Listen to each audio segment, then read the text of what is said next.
Soy María Esperanza Casulla. Soy Andrés Malamud y esto es Ágora, un podcast de conversación política de El Diario AR.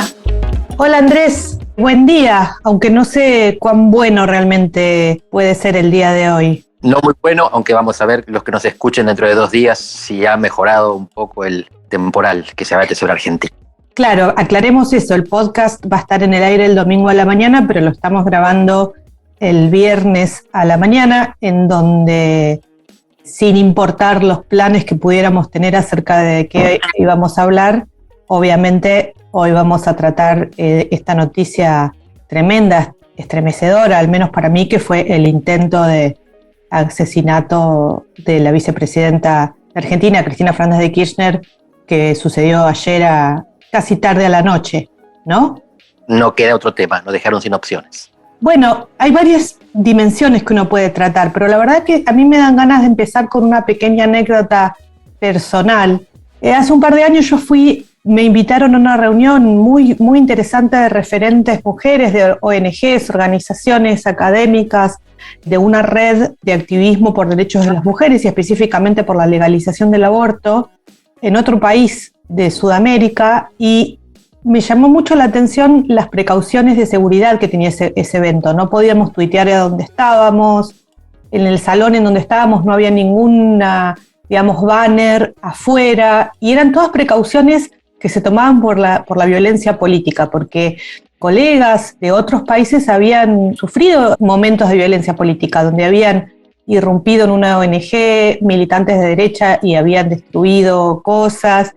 Y yo lo único que podía pensar en ese momento era qué suerte que en Argentina, o qué suerte y qué logro, que en Argentina simplemente esto no se nos ocurre, no, nadie tiene temor a ser víctima de violencia política en la Argentina. Y me parece, o me pregunto, o te dejo la pregunta de si esto es un límite que ayer se rompió o se quebró, lo que igual para mí sería verdaderamente muy triste.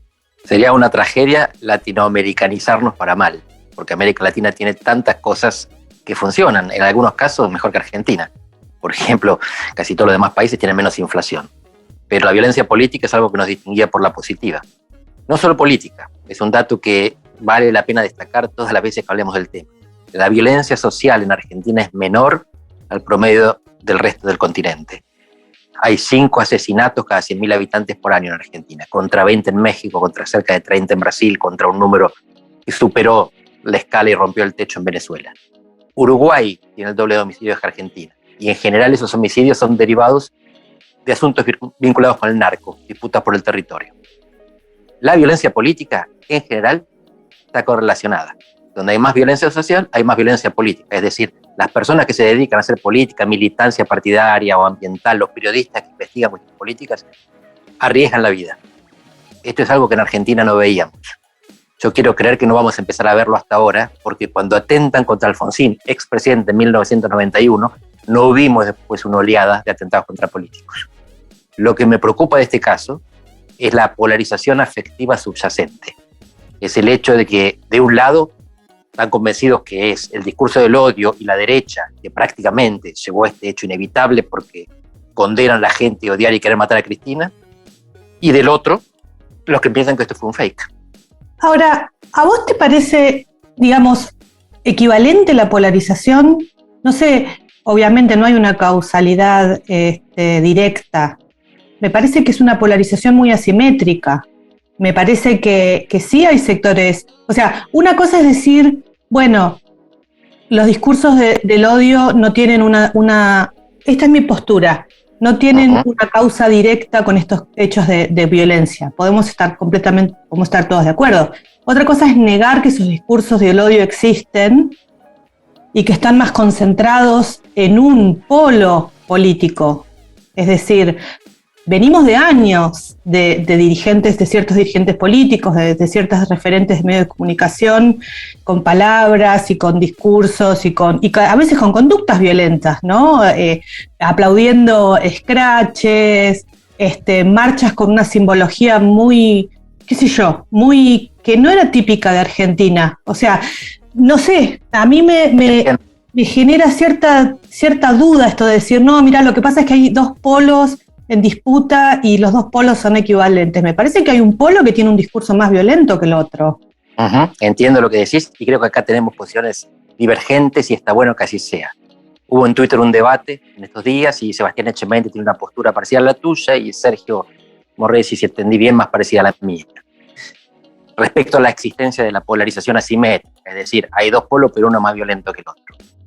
Salgamos un poco de Argentina y proyectemos, por supuesto que vemos a Bolsonaro y a Trump, pero a veces quizás no veamos que a Bolsonaro le pegaron un cuchillazo, que son las organizaciones mapuches las que se rebelan en el sur de Chile, y que las únicas dos democracias en América Latina que se deslizaron hacia la autocracia en los últimos años fueron Venezuela y Nicaragua, se deslizaron por izquierda. En Argentina, en este momento, el discurso de odio más visible, si es que tal cosa existe, aunque esto tiene que quedar claro, el discurso de odio es punible por ley. Así que esto no es solamente un criterio político. Si hay alguien que está haciendo discurso de odio, hay leyes que lo regulan. Pero si hay discurso de odio en Argentina y está concentrado hoy en la oposición, estuvo también concentrado en la oposición en el gobierno pasado. Y yo me imagino, no concibo un discurso de odio que supere el de Evi de Bonafini. Y esto no justifica ninguno de los dos. Al contrario, es una condena paritaria. Bueno, pero Evi de Bonafini no tiene una posición, digo, yo no comparto las cosas que dice, pero no es lo mismo Evi de Bonafini que un diputado o un senador o Ricardo López Murphy, perdón, diciendo es nosotros, somos nosotros o ellos. Completo. Acá son personas que tienen responsabilidades institucionales. Sí, hay responsabilidades sociales que son tan importantes como las institucionales.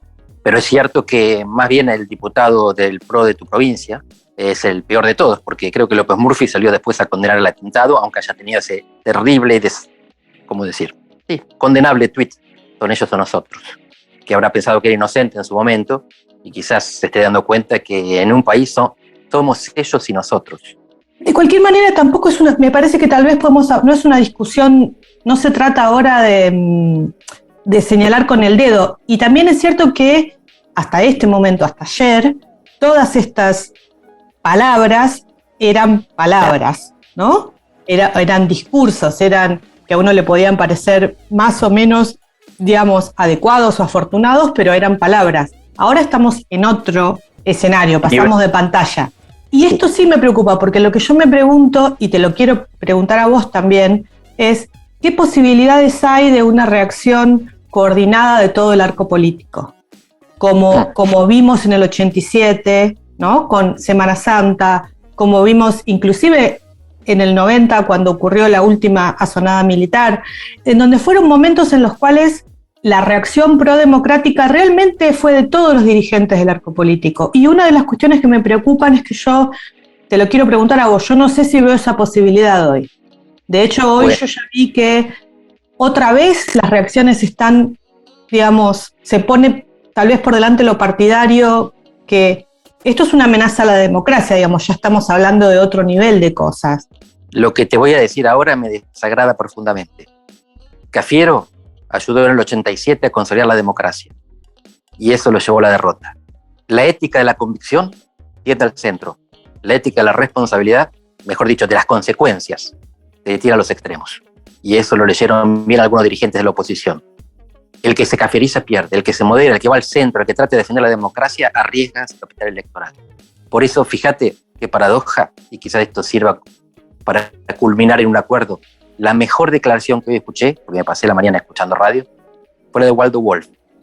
Él dijo, hay un trípode que tenemos que sustentar. Condena del hecho, solidaridad con la víctima e investigación.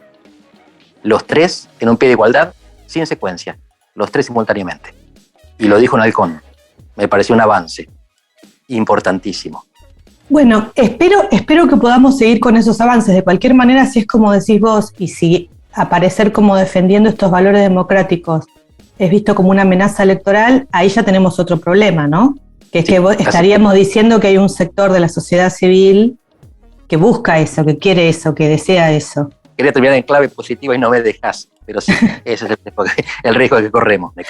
Sí, de cualquier manera, vos sabés que creo que una de las cosas que coincidimos es que la sociedad es receptiva a los discursos que bajan desde sus dirigentes, no solamente políticos, desde los medios. O sea, también a finales de los 70 fueron primero los políticos los que dijeron basta de la violencia, ¿no? Me parece que hay que tratar de avanzar en esa dirección, tratar de avanzar en que los dirigentes de todo tipo, también sociales, políticos, culturales, comprendan cuál es el rol histórico en este momento. Hay que construir un escenario en el que condenar la violencia no te reste votos. Exactamente. Sí. Incondicionalmente. Bueno, Andrés, nos vemos en 15 días. Y es un beso grande, Mec. Beso, chau.